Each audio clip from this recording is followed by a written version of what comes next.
What's up, guys? Nightingale here, and welcome back to another video. Today, it has been very requested for me to make a video. You guys want to know my thoughts and opinion on what's coming with the Selector ticket and who would I recommend for newer players, beginning players, intermediate, advancing, whatever. You want to know who I'm going to tell you to pick. Well, we're going to break this up into two groups of people, and it's either you're going to listen to Group A's perspective or you're going to listen to Group B's perspective.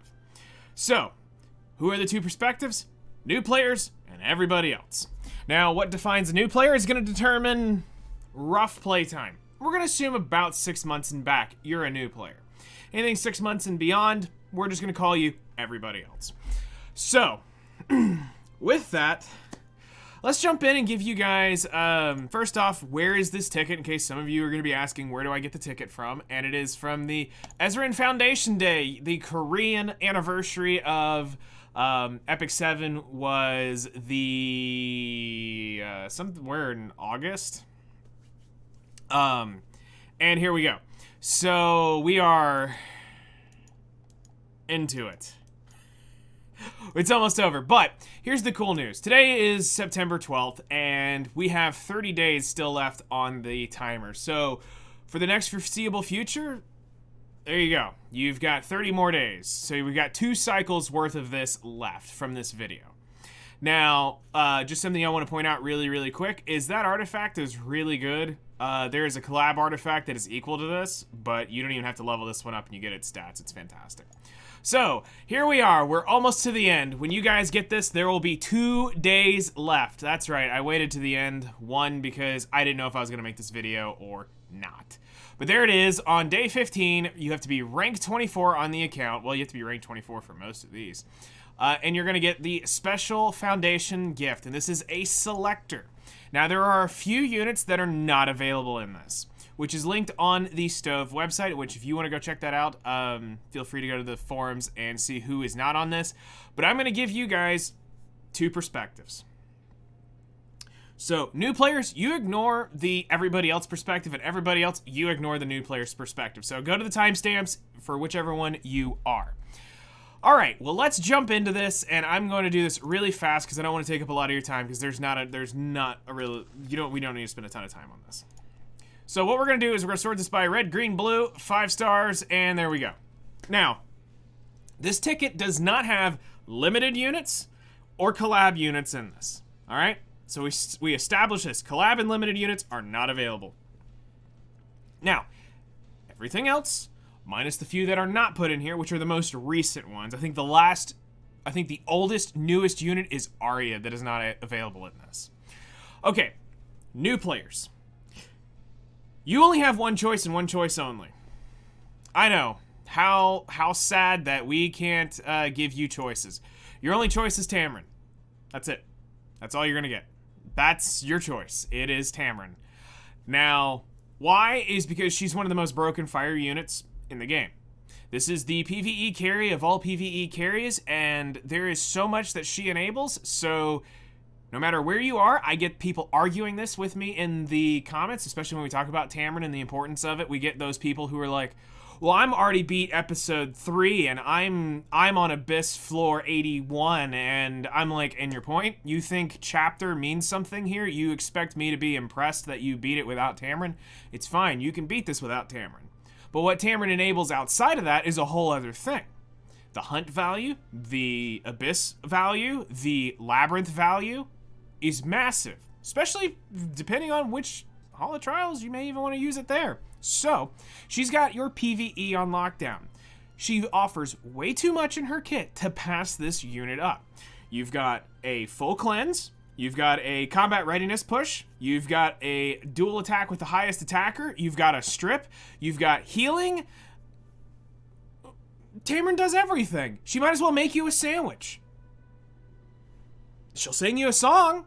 You're going to have to listen to it. So, Tamarinne's the go-to. We've got a video already on the channel. I'll link it in the description below on how to build Tamarinne. All right. Now that we've got that out of the way, we're going to assume now you have Tamarinne and you're still a new player. All right, so there's ways you could have got it. You got to go through a daily summon, an elemental summon, or you just started at the point. You are still technically new enough to have started when she was last on banner. Okay, so who do you go for? Well, I've got a couple different choices I wrote down that are my favorite PvE early game units that help you out. I look for big, massive value units that don't bother with PvP. We're not looking at PvP. You're too new to be worried about that here. So, my first choice. And these are not in an order, it's here, so this is the first choice of the three, would be Rowana. Rowana is another PvP, PvE Soul Weaver that's going to have a lot of value for you. Realistically, this is basically 1 of 4 of your Hell Raid team, and Tamarinne is 2 of 4 of your Hell Raid team. Fill in 2 other DPS, and you beat all the rest of Hell Raid.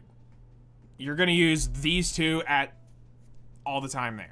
You can use her in expeditions. You can technically use her for Banshee if you really want to. I don't know why you're using her for Banshee, but I've made a team for somebody with Rowana, and it worked. Don't ask me why. We did it, and it worked. But it has value outside of PvE when you move into PvP later on due to how her passive works and just for what she is, she's a very hard counter. Now, I will put this little disclaimer out. Rowana typically gets 3 rotations a year. Yeah, she gets run about 3 times a year on average, and I think now she's been run twice. So there's probably one more chance of getting her on banner, but depending on where you're at and where your progression's going, Rowana might be the next step for you. Okay, you don't want to look at Soul Weavers, so let's go look at something else. Okay. So my next option would probably be, all right, let's look at probably one of the best PvE damage dealers in the game. And you're probably like, wait, what? No. Yes. Luluka is probably one of the best PvE units in the game.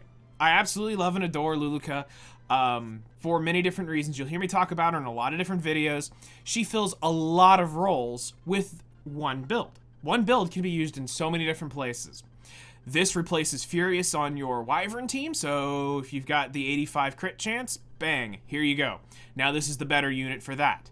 So in her kit, you're getting, of course, the game's lagging right now due to BlueStacks. They bugged something in the patch, so forgive the lag here. She's got an AoE Death Break. She has this S3 can ramp its damage, which is pretty cool. Not that you'll see this too often. She's got a increased defense and a barrier to all allies. This is very good for Katie's and just survivability in general with certain things that you'll be doing. And then you have what Luluka is known for is attacks with a 50% chance to decrease defense, and damage dealt increases proportional to the amount of lost health. So the more health is lost, the more damage she does. But here we go. This is Luluka, the number 2 exclusive equipment. You ignore number 1, you ignore number 3, they don't exist. Number 2 has the 35% chance to grant an extra attack with the same skill when using Wild Wave, and the extra attack can only be granted once per turn of the caster.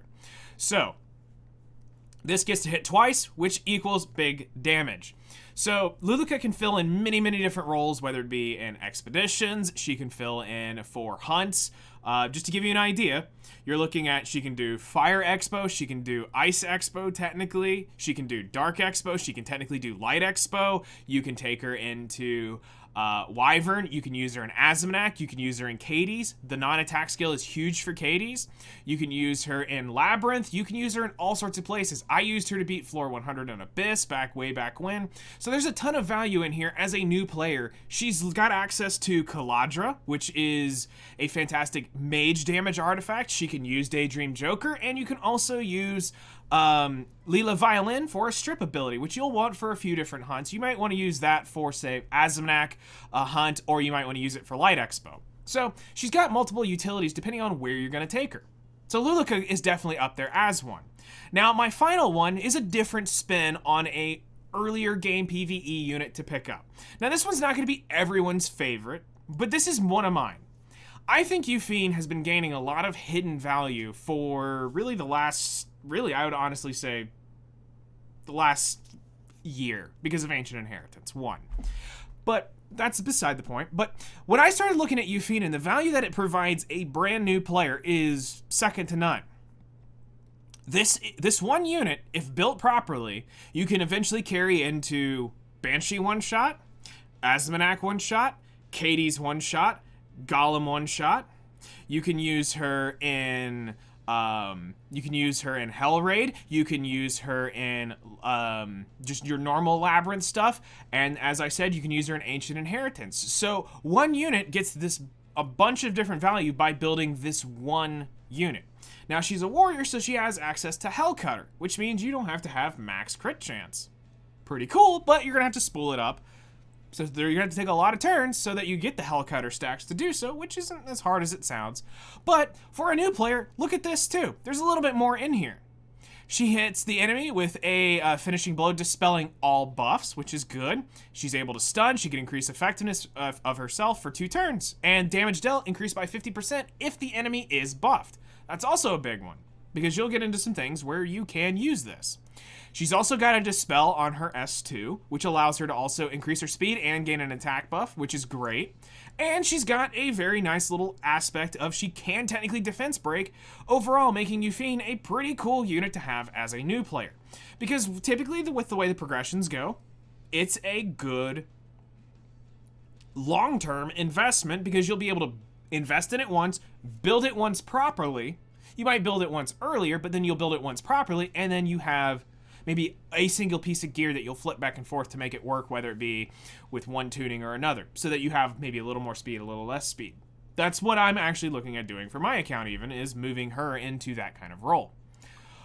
Okay, but before I go on, we're going to tie this in the middle. I was asked, this isn't me, I was asked, because I'm good at this, to argue the point for both sides for this next unit.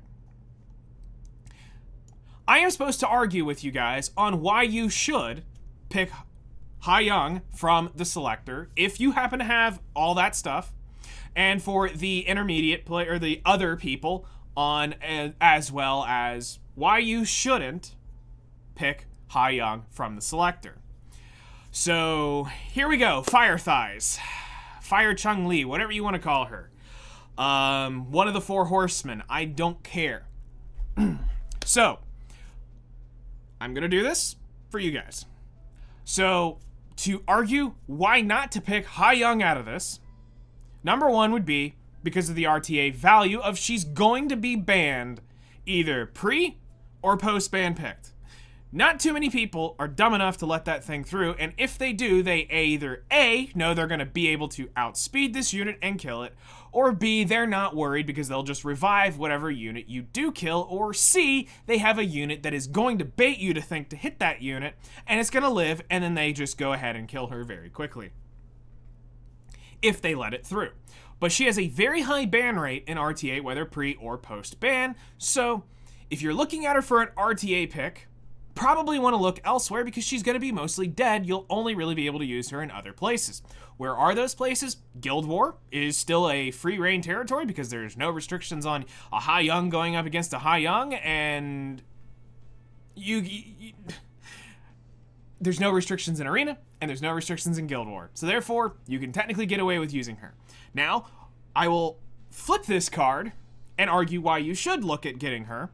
Well, new players, if you did not answer the Tamarinne question, or you said no, you don't own Tamarinne, this does not apply to you. If you said yes, you do own Tamarinne, then this may apply to you. Now, the reasons to get her is because of her S3 abomination of one of the 4, of what they call it, some people are calling it one of the 7 disasters. I call it one of the 4 horsemen of the apocalypse, whatever you want to call this. You have the ability to penetrate the target's defense by 100%. You only need 6,000 HP difference, and if it's got a bunch of HP, it's probably going to die to this. Now, to be fair, the artifact is somewhat involved in that dying process. She negates the I cannot be killed passive stuff, so if there is a passive that won't let you one-shot them, the proc of the artifact will finish off said unit. So it is subjective a little bit in that. But overall, she is a absolute menace, and she's a good unit. I'm glad I have her, but I never will take her into the one place most would want her because I already understand the assignment. She's banned all the time. So, if you want this unit, you can go for it. Now, for the new players, this video is basically over. Now, you're welcome to keep watching, but now I'm going to talk to everybody else. So, you just heard what you needed to hear about Hwayoung. Now, let me give you guys a couple suggestions on why you shouldn't pull for her and maybe look towards something else, and maybe if these something else's aren't you already own, then maybe your option is clear and it is Hwayoung. Okay, well, because we're already in the Warrior tab and I already see the little rat menace staring right at me, we're gonna go ahead and talk about Shu. Now, yes, you can technically have an option of getting Shu from the Selective Summon, depending on where you're at in the game, from the episode 3 Selective Summon, but don't hold your breath. That Selective Summon sucks absolute butt, and it is not going to give you the unit you're going to want. But here's a great counter to Hwayoung. And why is that? Because, well, two things. One, you get this off, and then you have the 20% chance to counterattack, but then you have this skill, which will penetrate most of all of her bulk for Hwayoung, because most people put into defense. She's going to penetrate 70% of that, and probably one shot, like Thanos snap, gone out of existence, that unit. And then if you get the exclusive equipment here, which is the damage, or the chance to increases the damage dealt of Whoosh, you can, which I actually think I've moved over to Chop, which is a critical hit on Chop has a 40% chance to activate Whoosh, which is even more trolly. So I initially started off, I was using the damage one, but then I realized that if I get Whoosh to pop twice, game over. Whatever that was is dead. So Shu has been rising up because of them basically overbuffing this unit to Oblivion and back, and now she is a very good unit. Quite a terrorist. So Shu is definitely an option. Now, looking outside of this, let's try to solve a couple other issues. Well, I'm going to make fun of you guys just a little bit because it is quite funny how a lot of people were used to talk crap about how bad Alencia was, and they only showed up when an injury came around. So the injury posers I like to make fun of because they were never believers in Alencia prior to the injury buff and injury set buff. I used to use Alencia to do the same thing they were doing, just I didn't have injury. But because injury showed up, now all of a sudden everybody's clamoring around to this unit, and I was back there using it long beforehand. But Alencia has always been a great unit and a great pick for me to tell people to get because of what she had in it. And this is before all the crazy buffs. I'm personally a big fan of the Trample exclusive equipment. I still like her old buff better. You know, the pre-buff Alencia where Genesis had a chance to get its cooldown reduced, and let's be fair, Mind's Eye was proccing pretty much enough that it wasn't really that big of an issue. But now with the way they've made it, it's always going to proc, she's always going to do her S1 to S2 combo, which is quite nasty, and it does definitely decimate Apocalypse Ravi's. But I don't think that that's the end-all be-all build. I still think the speed build is cool. I still think the revenge build is cool. I've seen the lifesteal build is quite toxic to have to deal with. So there's several different variations of this build, of being able to build her, but I love her the most for her S3. Again, the game is lagging to all heck and back because this is what's so great. You get these teams, they go out, they get all those buffs up, and you go, goodbye. Buffs are gone. S3. Because their damage dealer's just right behind my Alencia, and I strip everything, and now it's like, that's cool, that was cute. Glad you buffed everything up. Now let me kill you real quick while all your buffs are down. So this is a cool S3, and then of course her S1 has the defense break and the Mind's Eye. Now here's the cool thing. This is a little bit of insight knowledge for you. If it's a POV Ravi, so a Proof of Valor A Ravi, it's not on Crimson Seed, which means you're gonna get that defense break, and then they're gonna die really, really quickly. So that Proof of Valor does absolutely nothing to them.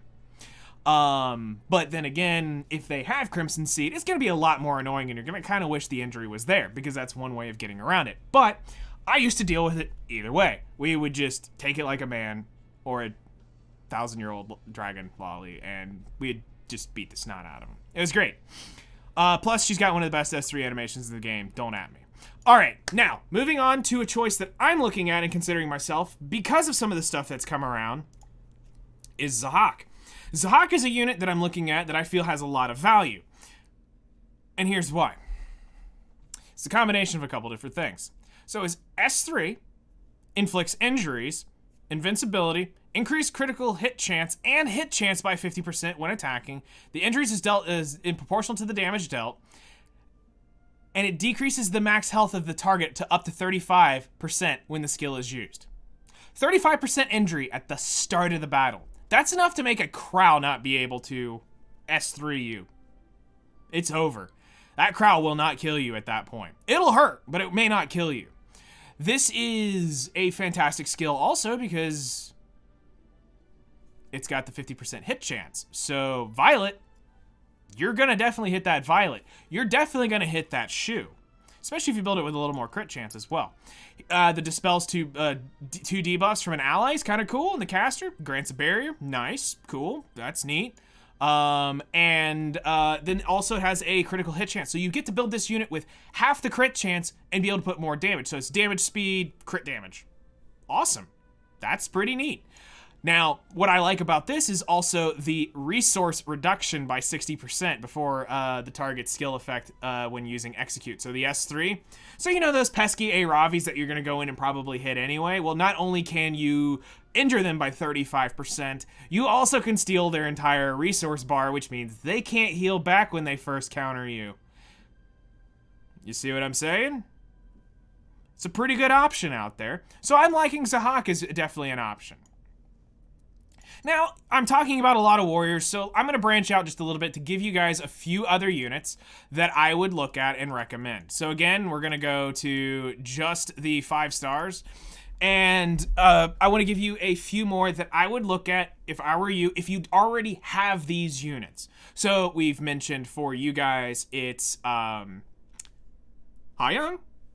Dragon Lolly, and Zahak. So what else is out here? Well, we have units like Politis. If you are suffering against a barrage of non-attack skills, then things like Politis and Celine definitely hold value. I never believe in Politis as much as I should. I probably just need to build one better and really get used to using her.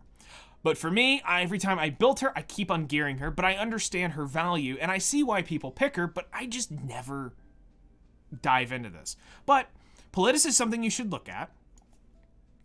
Shu is something, of course, we've already mentioned Shu is something you should look at as well. Arya's not in this, so you shouldn't look there. Edda, depending on where you're at, I'd say she's a little lower on the totem pole, but definitely something you could look at. Zahak, we've already mentioned. Mort and Senya kinda are up there. Senya with her recent buffs kind of makes sense. I know she's got a lot of interestingness with her kit, especially now with the AoE provoke, the ability to basically make units kill themselves.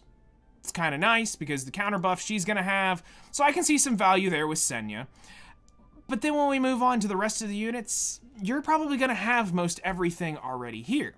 But I will go ahead and throw in, and if you don't have Roana and you don't want anything else above there, Roana is a good option. Destina, if you don't really want anything, Destina is kind of an interesting option here. Violet, for whatever reason, if you don't have him, you can get Violet. Of course, there's Celine, as we mentioned earlier. I wish Yulha was in here because I'd be telling you to get this and guarantee that you can win those Hwayoung Guild War defenses a little bit easier. This is a really interesting unit for that. But outside of this, maybe we could throw out Kisei into this, because if you don't have a Hwayoung counter and you want to make a faster unit, you're just going to need to get this thing around the 260 speed range. Maybe 270. If you're going to really try to compete against most of the Hwayoungs out there at the 250, 260 range, you'll want that to be a little bit faster so you can detonate them and it's over with. So, Crow, if I would be, again, where I put this at is if you are newer, or you are newer-ish, Crow might be an option. But more advanced players later, that you've probably already got a Crow built. That's why I don't want to really talk about that. And then the other last option I'm going to put out here is if you do have strays and you are looking at trying to make the one-shot comps, Chloe could be a pickup because she has very low value in her banner. So if you just want to get the one-shot working so you get the magic nail, and you can get your one-shot comp working, there you go. There's a lot of other units in here that you could pick, but it really comes down to this. This is going to be the last little bit of advice. So for everybody who did hang in here, this is what I will leave you with, is if you have a lot of these units already, it's going to come down to what's going to work best for you. It's not my opinion of what you should get. These are the units I'm looking at. I'm picking up Zahak because he fills out a couple things I need. He does fill a role that I don't have, and he also provides a value that I don't have. I like the ability of the resource reduction. I also like the ability of the hit chance, and I like the ability of the injury. So he's providing several things that I like in his kit, where I was going to look at collecting Mui just to get her over with, so if she ever gets rerun, I don't have to worry about pulling her. Because I figured Zahak's probably going to come around on banner. His artifact isn't horrible, but he provides more value overall instantaneously, and this is the biggest point of all. I have the Catalyst to level him, I have the Molus to level him, I have the gear to level him. So, I have everything ready to go.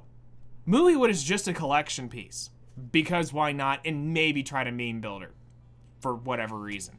But at least with Zahak, I'm walking away with something I actually can use in my day-to-day practices. And that's what really, all this really comes down to, is you don't pick the waifu unit, you don't pick the what everybody else says if it comes down to it, you need to pick what is value.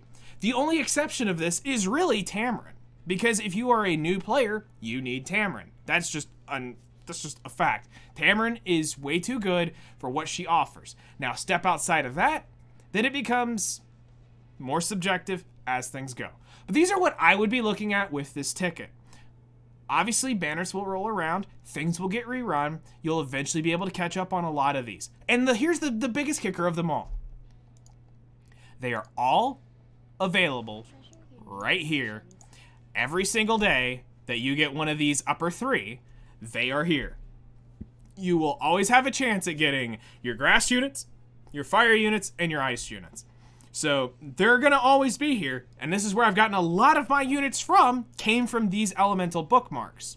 As they show up, we're not rushing them, we're not buying that crap out of the guild shop, just as they show up, we've been getting a lot of the units out of this.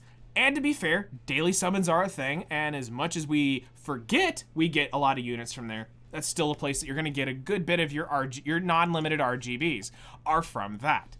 Now, yes, you'll eventually focus down certain units, want to go after artifacts and all that stuff, so you'll end up with dupes. But that's where I'm at. This is how I'm approaching this. This is how I'm going to be telling people, and how I have been helping people on stream, is to give them this exact advice. The choice really is ultimately yours. If you want help, feel free to hit me up in the comment section below. I'll do my best to help you guys out. But good luck. We're 2 days away from it as of today. For those of you in the future who are just starting, as long as there is time left and there's 15 days left on that timer, you're going to walk away with the Selector. And good luck to you all. So if you have any questions, hit me up in the comments below. You guys take care, and we'll see you in the next one.